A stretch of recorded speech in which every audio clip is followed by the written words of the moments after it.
Okay, so I read these before I turn on the recorder just to save some time. And so what we have here is suitcase A is 15 pounds, suitcase B is 10 pounds, and it says that the ramp is smooth from C to E, so I put green for smooth.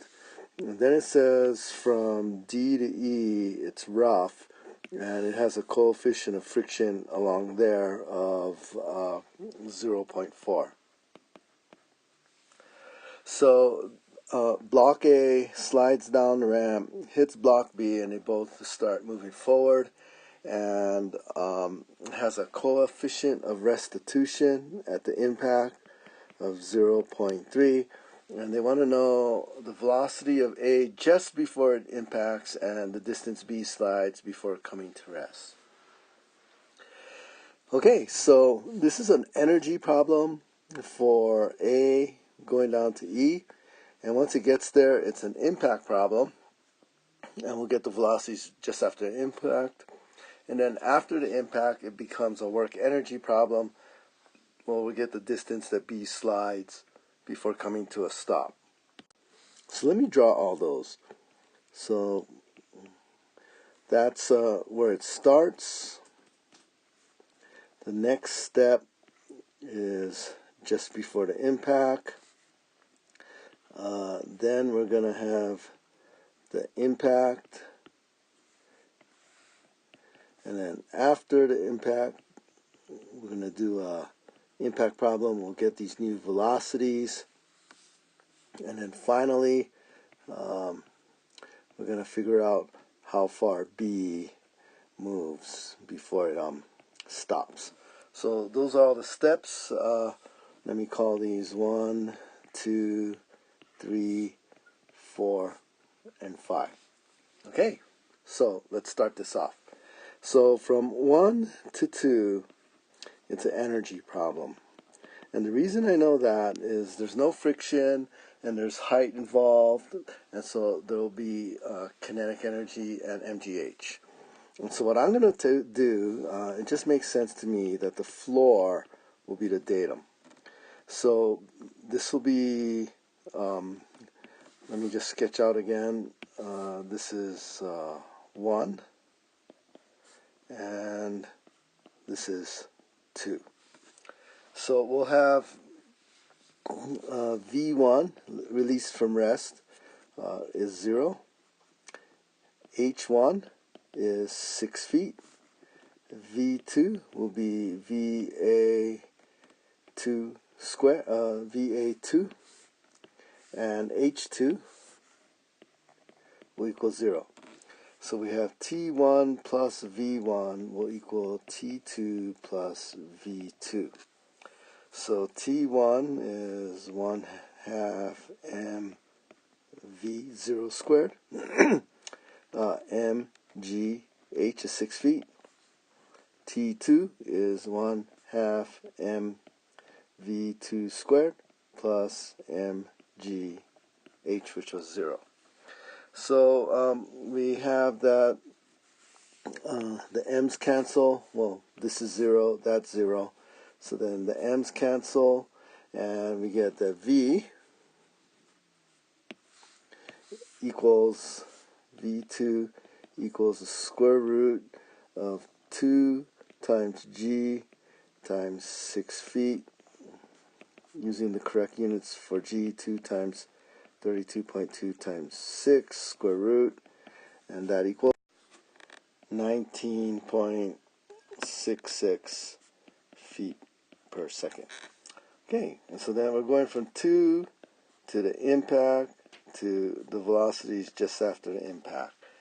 Okay, so this is going to be an impact problem, and so we will have two equations. We'll have conservation of momentum,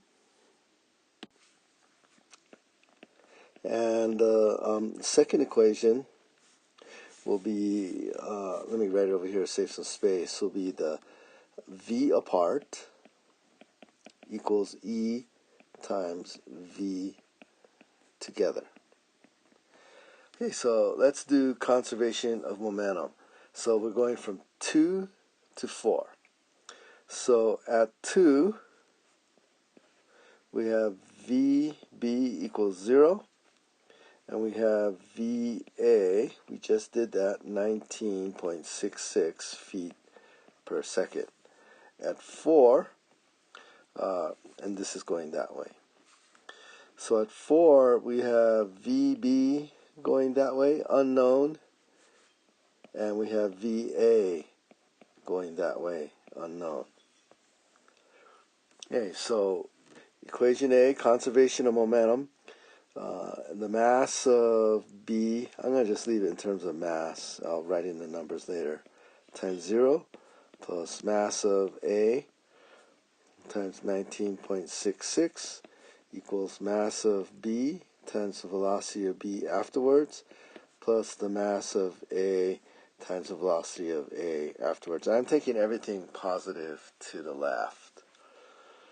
Okay, and then we have the equation of impact V apart. Okay, since it's going to the left, V apart is VB4 minus VA4. That's how fast they're getting apart. They're both going to the left, and B is to the left of A, equals E, which was 0.3. It loses a lot of energy, times how fast they're going together. Well, B is not moving, and A is coming at it at 19.66 feet per second. Okay, so what I'm going to do is I'm going to rewrite equations A and B, and I'm going to put in the numbers. I'll be right back.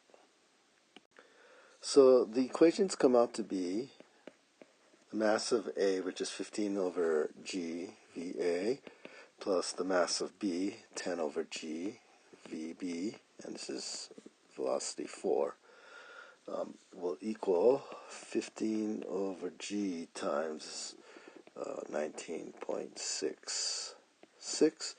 And so in this case, all the G's cancel. And then the second equation with the impact, we have minus VA4 plus VB4 equals 0.3 times 19.66, which is 5.90. And so solving these two equations for VA and VB gives, I get VA4 is 9.44 and VB4 is 15.34. So the velocity of B at 0.4 is 15.34. So now all we have left is to do some work equation, and then we'll get the distance traveled. So I can't add a blank page in this PDF, at least I don't think I can, so I'm going to continue the rest of the problem here. So we have from 4 to 5, we have the block initially going at 15.34, and then it will end up with a velocity of 0, and it will go a distance SB.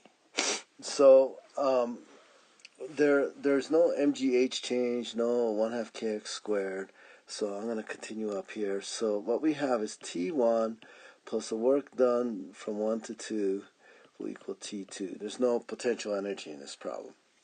So T1 will be 1/2 the mass of B, which was B was the 10-pound block, so 10 over G times V squared, 15.34 squared, plus the work from 1 to 2, and it will stop. So the final kinetic energy is 0.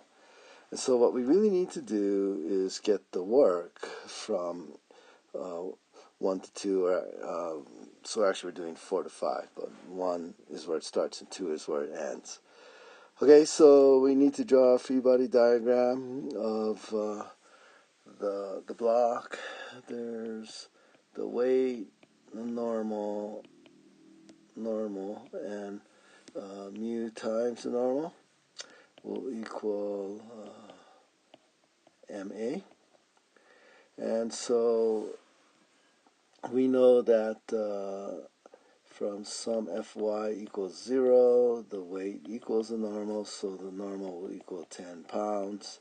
And the friction force then, mu times n, mu was 0.4, will be 4 pounds.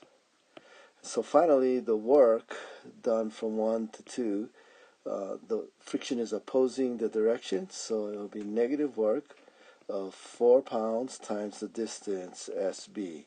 So finally, what we have is 1/2 10 over 32.2, 15.34 squared plus negative 4 times the distance traveled will all equal 0. And so I'll solve that for the distance and we'll see what we get.